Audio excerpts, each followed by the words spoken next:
Bienvenue dans un podcast en plus. Ici, on parle d'éducation positive, de métier du vivant et de ce que ça implique vraiment de vouloir accompagner les animaux humains et non humains sans renoncer à ses valeurs. Un podcast pour réfléchir ensemble, prendre du recul et construire des projets éthiques et viables.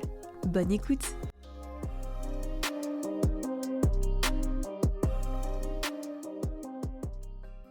Bon, bienvenue dans ce 4e épisode, je suis vraiment toujours aussi heureuse de vous recevoir. Et aujourd'hui, je me suis dit qu'on allait parler d'un endroit où je vivote même depuis plus de 8 ans, ce sont les réseaux sociaux. J'avais vraiment envie de vous parler d'un sujet qui me touche à cœur, tout simplement parce que je l'ai expérimenté et j'ai vraiment envie de vous parler de choses que je connais et sur lesquelles je peux vous donner des conseils. Après, vous prenez pas, ça c'est vous qui voyez. Est-ce qu'il faut répondre aux haters sur les réseaux sociaux, selon vous? Selon moi, quand on est sur les réseaux sociaux, plus on va être en plus engagée, militante, plus on va avoir des sujets qui sont clivants, plus on va donner son avis et plus on va recevoir des commentaires qui sont pas toujours oufissimes sur les réseaux sociaux. On va avoir des gens qui sont haters, donc vraiment qui sont animés par la haine et qui vont venir faire des commentaires très méchants, qui vont venir critiquer, qui vont venir parfois provoquer.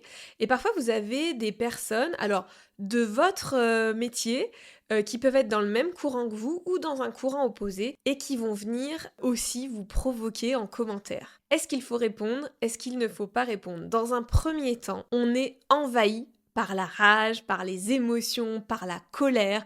On a envie de se justifier, on a envie parfois de crier, de hurler, on a envie de publier plein de trucs, etc. Mon premier conseil, c'est ne faites rien. Oui, ne faites rien tant que vous êtes bouillonnante, vraiment à chaud. Ne faites rien, vous risqueriez de le regretter.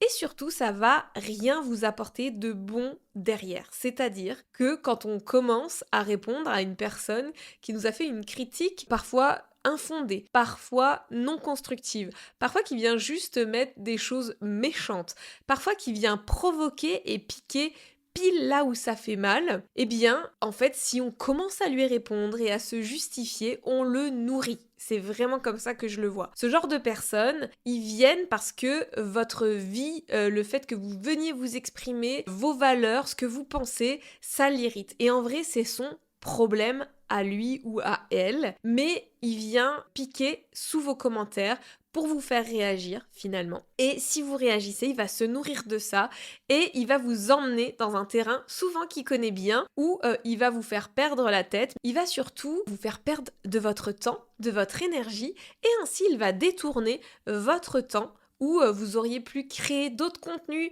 dans ce sens-là qui peuvent le déranger ou voilà le provoquer à lui, eh bien, il va vous faire perdre votre propre temps et votre propre énergie dans un conflit qui est stérile. Vraiment, ça va être des conversations stériles. Alors, je fais bien la distinction entre deux types de commentaires. Il y a les commentaires constructifs.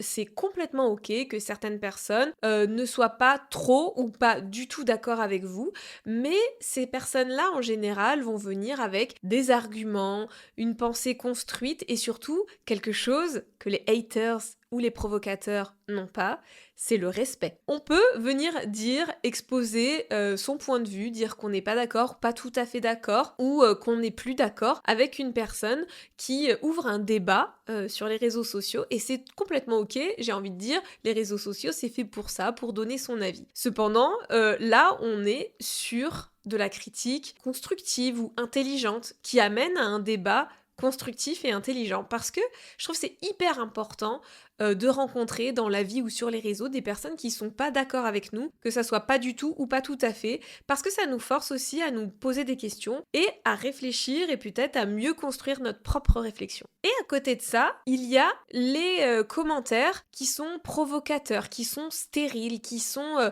pas constructifs, et ceux-là, il ne faut absolument pas y répondre. Ce sont des commentaires qui vont vous faire du mal, qui vont vous embarquer dans des conversations qui vont vous faire perdre énormément de temps et qui ne vont rien vous apporter. Le truc qu'il faut comprendre, c'est que les personnes qui viennent critiquer de façon non constructive ou qui viennent provoquer, elles ne viennent pas pour que vous leur donniez des justificatifs et pour que vous réussissiez à les convaincre. Ces personnes-là ne veulent pas être convaincues. Ces personnes-là veulent vous embêter, vous faire perdre votre temps.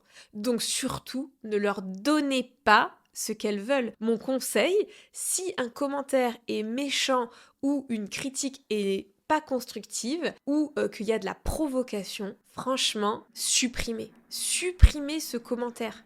Ce que je trouve vraiment chouette, c'est de pouvoir garder le contrôle sur nos propres réseaux et d'être vraiment la chef et de se dire « Ok, toi, t'es venu déballer ton caca dans mes commentaires, clic, tu n'existes plus. Tu vois, tu as perdu du temps pour ce commentaire et moi, il me suffit de moins d'une seconde pour faire disparaître ce pourquoi tu as mis du temps et ça vous redonne le pouvoir. Et ça, c'est très important. En fait, dans notre métier, il faut garder le contrôle et le pouvoir et ne surtout pas perdre son temps et son énergie avec des personnes qui ont juste envie de ça parce que finalement on les nourrit dans leur comportement et on ne veut pas faire ça. Ces personnes-là, en général, elles veulent avoir raison, elles veulent vous convaincre à vous, elles veulent pas que vous les convainquiez. Je reviens de loin, j'ai fait un burn-out et je peux vous le dire, l'énergie, c'est quelque chose de très précieux. C'est quelque chose de très précieux, la santé mentale aussi. Et les haters sur les réseaux sociaux ou les éducs qui vont venir vous provoquer parce que soit ils sont dans le même courant d'éducation que vous, mais ils sont pas d'accord avec vous et ils ont vraiment envie de vous lyncher, ça arrive, oui. Soit c'est du courant à côté, quoi, on va dire des méthodes plutôt tradies, etc. et qui veulent vous humilier aussi.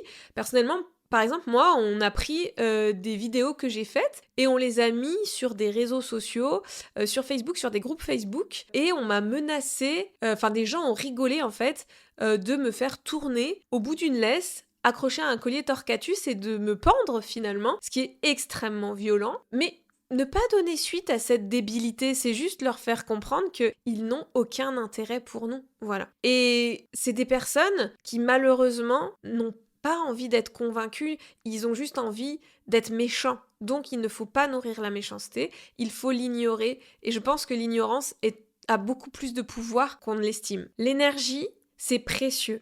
Et l'énergie, il vaut mieux la mettre dans quelque chose qui va servir à la cause, qui va servir à nos valeurs, qui va servir à notre travail et aussi qui va servir à notre vie personnelle. Hyper important de garder cette énergie et de pas se faire ronger par la colère avec des gens qui vont nous embêter à l'extérieur. Surtout, il faut mieux garder son énergie pour construire des belles choses, pour partager, pour rendre le monde meilleur, que pour se défendre. Et si on se sent attaqué et qu'on répond, ça donne l'impression qu'on a besoin de se justifier. Or, on n'a pas besoin de se justifier. On fait des choses, on sait pourquoi on les fait. Les gens qui vous suivent savent pourquoi vous les faites. S'ils comprennent pas, ils vous poseront des questions constructives. Les gens qui vous attaquent n'ont pas besoin de justification. La seule chose qu'ils veulent vous prendre, c'est quelque chose d'extrêmement précieux, votre temps et votre énergie.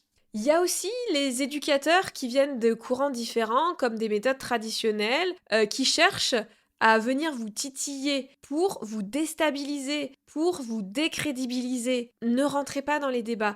Les réseaux sociaux ne sont pas les lieux de débat pour les méthodes éducatives. S'il doit y avoir des endroits pour débattre de ça, il faut que ça soit fait dans un cadre respectueux. Or, s'ils utilisent des armes comme la provocation, la haine, l'appel à la haine, etc., ce n'est pas fait dans un cadre respectueux, ce ne pourra pas être un débat utile.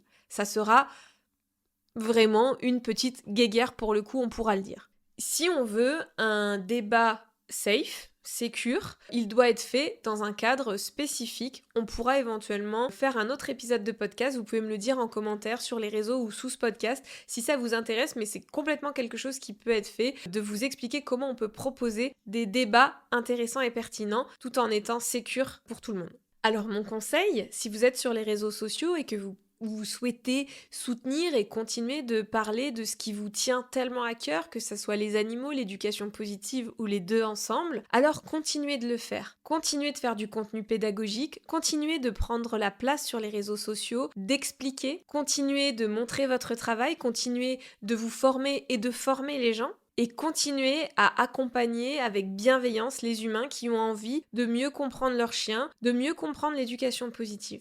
En conclusion à ce podcast, la seule chose que je veux dire, c'est que tout le monde ne mérite pas une réponse, que tous les commentaires ne méritent pas une réponse, que vous pouvez garder le contrôle, que vous pouvez aussi protéger votre énergie et votre temps en supprimant les mauvais commentaires. C'est vraiment quelque chose qui va vous préserver, qui va être très efficace pour votre business, pour vous, pour votre communauté aussi. Parce que parfois, c'est les gens entre eux qui peuvent commencer à se friter en commentaire de vos publications. Donc tant que c'est respectueux, vous pouvez laisser faire. Mais si vous voyez que ça part en vrille, protégez les gens aussi. C'est votre réseau, donc vous pouvez aussi supprimer ou bannir des personnes quand ça devient irrespectueux.